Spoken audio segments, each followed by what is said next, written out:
You're listening to Civic Media. You can tune into any of our live shows on any radio station across the state with the Civic Media app. Find us in your phone's app store and listen anytime, anywhere. This is your WMDX Daily News Roundup for Mad Radio 92.7 FM and 1580 AM in Madison.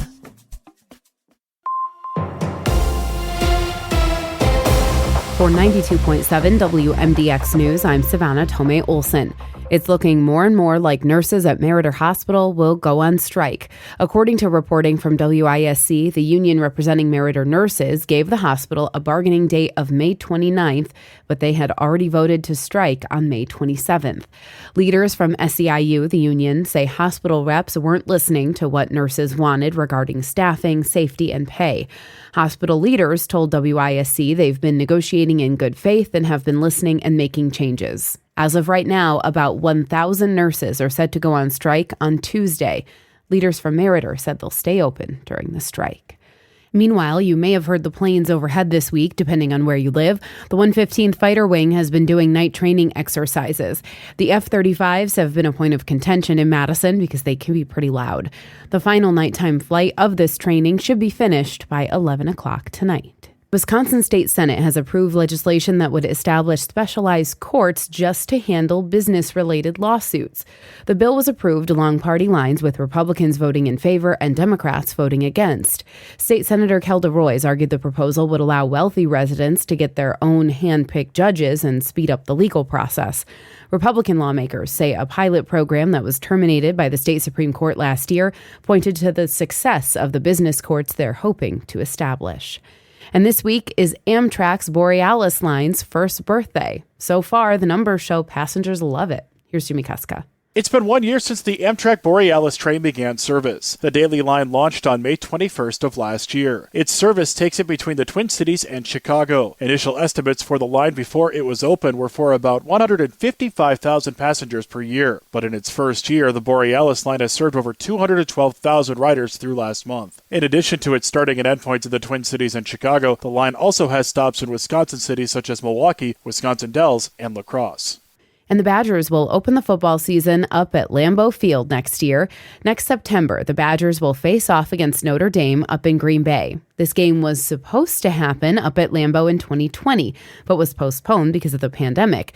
The last time these two teams met in 2021, Notre Dame took down Wisconsin 41-13. It'll be the first time the Badgers play at Lambeau in a decade. The Badgers take on the Fighting Irish in Titletown Sunday, September 6th, 2026. And we have our next Alice in Dairyland. Here's Lisa Hale.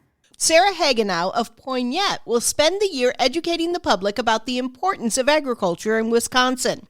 Hagenow is a senior at the University of Minnesota and will graduate with a degree in agricultural and food business management and a minor in international agriculture. Her sister Ashley was the 76th Alice in Dairyland, which Sarah says makes the position even more special. It's just so meaningful to me to be able to be a part of not only the Alice legacy, but to be able to join a new sisterhood with my sister. It's just so cool. So I'm just excited to showcase how my skills and capabilities will help the Alice program and also showcase a little bit of that Hagenow flair. Hagenow's year as Alice in Dairyland starts July 7th. For Civic Media News, I'm Lisa Hale. Today's Thursday. That means our WMDX newsletter comes out today. You can get local and Wisconsin stories sent straight to your inbox once a week. Sign up at WMDXradio.com. I'm Savannah Tomei Olson. You're listening to 92.7 WMDX News. The crew heads to Pittsburgh. Hi, I'm Mike Clemens with sports. The Brewers open a 4-game series tonight at PNC Park against the Pirates. Yesterday, the Brewers went into extra innings, but lost at home to the Orioles, 8-4 after 11 innings. Manager Pat Murphy. You get 7 hits in a game, and the opponents get 14. You usually don't win the game. The fact that we scored in the 9th and the 10th showed a little bit of character for this team, and we made some mistakes. College football. Wisconsin announces their game next year at Lambeau Field against Notre Dame has been moved from Saturday, September 5th to Sunday, September 6th, 2026. More information to come for ticket holders. The Packers holding OTA practice sessions. Rookie receiver Matthew Golden getting a little help from the veterans. We were out there earlier today, and I went over to tell Matthew something about one of his routes, and I was just about to start talking, and then Romeo Dobbs grabbed him, and I said, "Hey, you talking about the Dover?" He's like, "Yeah." And I said, "All right, you got him." That's Packers head coach Matt LaFleur. With sports, I'm Mike Clemens.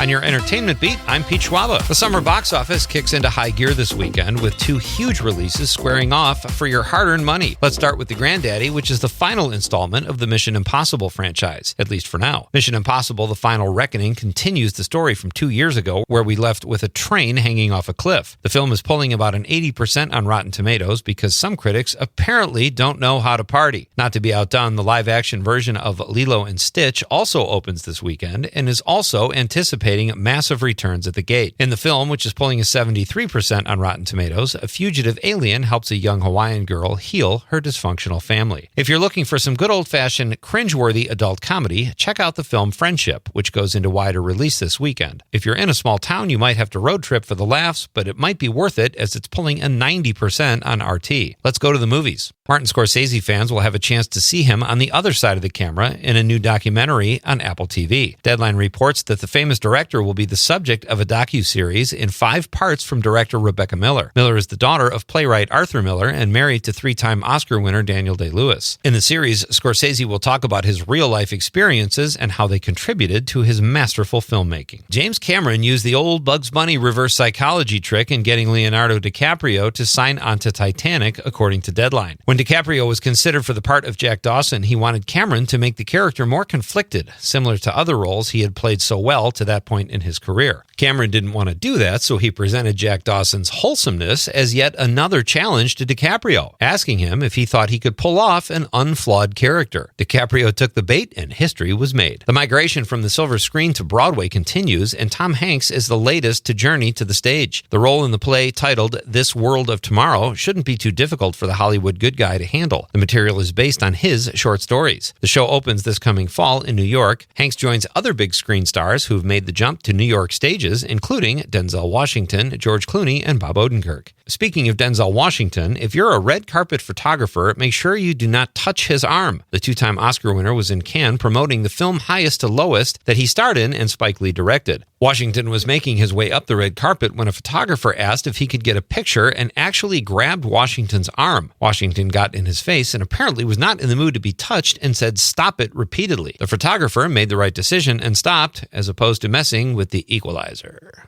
Good decision. For more showbiz fun, tune in to Nightlight with me, Pete Schwaba, weeknights from 6 to 8 p.m. on the Civic Media Radio Network. It is going to be mostly cloudy with some gradual clearing by later this afternoon. Our high right around 60 today. Tonight, partly cloudy. We're going to drop down into the upper 30s to near 40. Tomorrow, sunshine returns with a high in the low to mid-60s. I'm meteorologist Sean Cable. Currently, it's 47. That's your WMDX Daily News Roundup from Civic Media. Subscribe to this podcast on Spotify, Apple, or wherever you find your podcasts. Find more news at mad.radio. The national news cycle never stops, but it can be hard to find news about your local community. Civic Media is dedicated to providing quality local and state news coverage across Wisconsin. With the Civic Media app, you can get notifications about local stories that matter to you and your community. Find the free Civic Media app in your phone's app store and choose notifications from the menu to tell us what kind of news you want to hear about.